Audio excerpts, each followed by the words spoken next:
Hello and welcome to a Brit Reacts to Bollywood.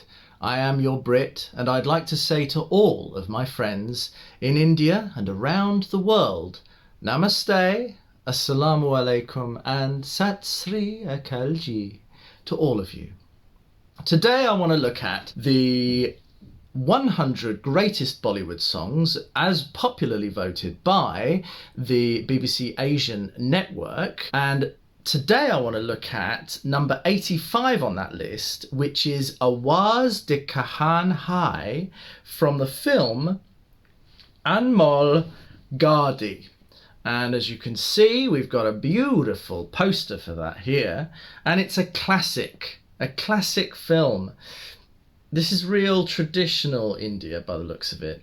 This film, ANMOL GHADI, meaning precious watch in Hindi, I presume, is a 1946 Indian drama film directed by Mehboob Khan, starring Surendra, Suraya and Noor Jehan. Now apparently Noor Jehan is a very famous long-standing playback singer and actress who first worked in British India and then in Pakistan. And her career spanned more than 6 decades, from the 30s to the 1990s. She's widely cited as one of the most influential and greatest singers of Bollywood. So this is fantastic. The film itself seems straightforward enough. Chanda and Lata were good childhood friends in Jehanabad. Lata was the daughter of a rich family, whereas Chanda was the son of a poor, widowed mother. Nice. Different social strata here. Lata's parents didn't like Lata being friends with Chanda. Renu's family gets transferred to Bombay. At the time of departure, Renu gifts her watch to Chanda as a memento. They grow up. Chanda goes to Bombay to search for Lata. Chanda's rich friend Parkash opens a musical instruments shop for Chanda, where Chanda can earn his livelihood by repairing musical instruments.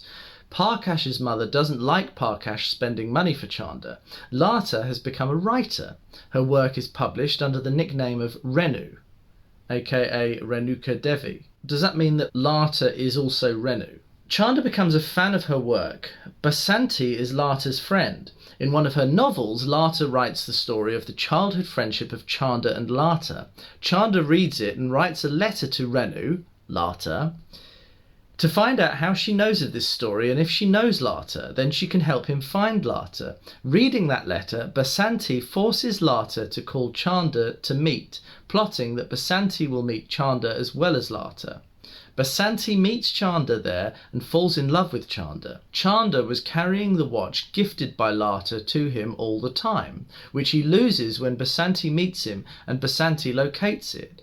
Seeing the watch, Lata recognizes it and recognizes Chanda. Basanti feels hurt and blames Lata that she had known that Basanti was in love with Chanda, and even then Lata didn't tell her that Chanda is the same guy who Lata herself was in love with. Lata later tells her that she herself was not aware of it. Lata's parents contact Parkash for marrying Lata. When Chanda comes to know of it, under the lifetime of obligations to Parkash, he sacrifices his love for Lata in favour of Parkash. Chanda's mother dies. Parkash marries Lata. Chanda walks off into the sunset, followed by Basanti. Ooh, a bit of a tragedy. This is tough.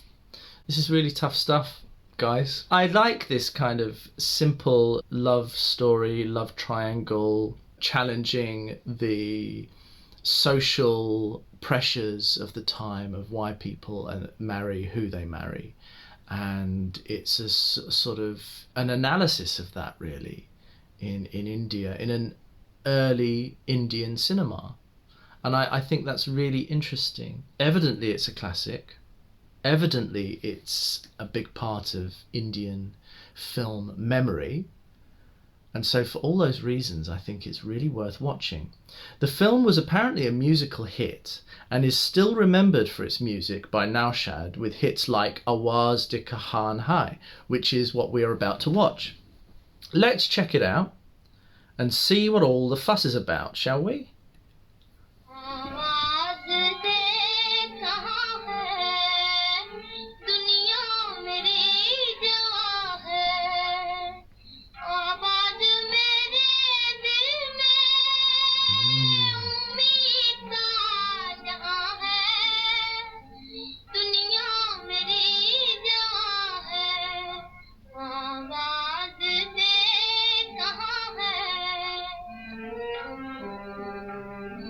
Classic India.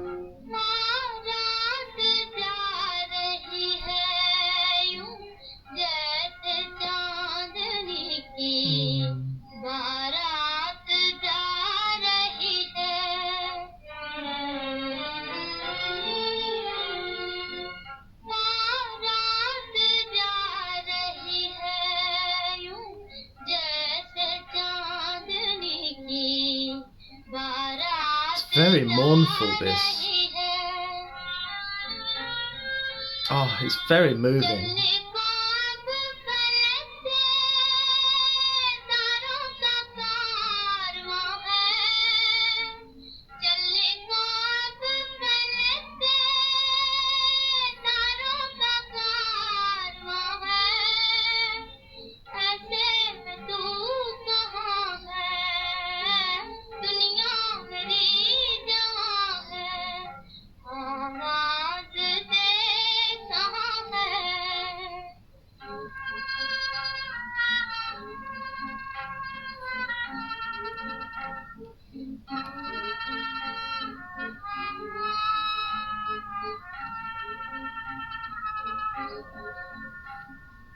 किस्मत छा रही है क्यों रात की स्याही किस्मत छा रही है क्यों. Oh, this is so moving. It's so well written, the music,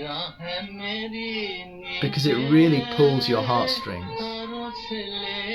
The cinematography is stunning, really simple and powerful. That silhouette really gets his yearning and his imagination on the screen. He's thinking about his love.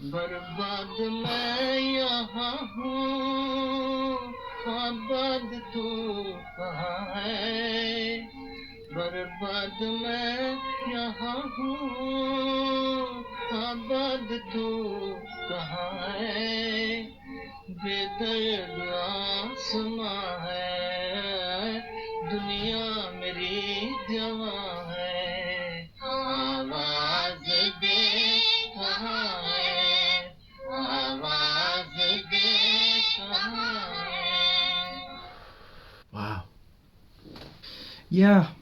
What's really interesting is stylistically, the music, the pace, the emotion really reminds me of the Nargis performance in Andaz, Tod Dia Dil Mera.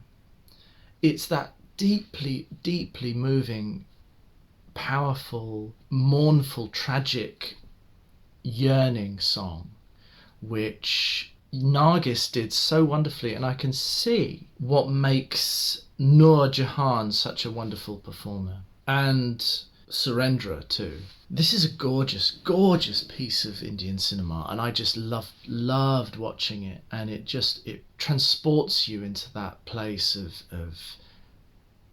imagination and love and classic tragedy in Indian filmmaking, and it was just beautifully filmed, I thought, and just such a really nice pace. This is lovely, and I just think it's so valuable to be able to watch these and then to watch modern Bollywood films and to see where the influences lie and where the evolution has taken place and where things have changed, and the nature of performance and the nature of filmmaking in these forms of films. I love it. I want to thank you all, and I want to say, please give me your feedback. I'd love to hear more about this film if you know any facts or information, and please hit that like and hit that subscribe button, as I am here learning with you, my friends, all around the world. From a Brit reacting to Bollywood, I want to say thank you and goodbye.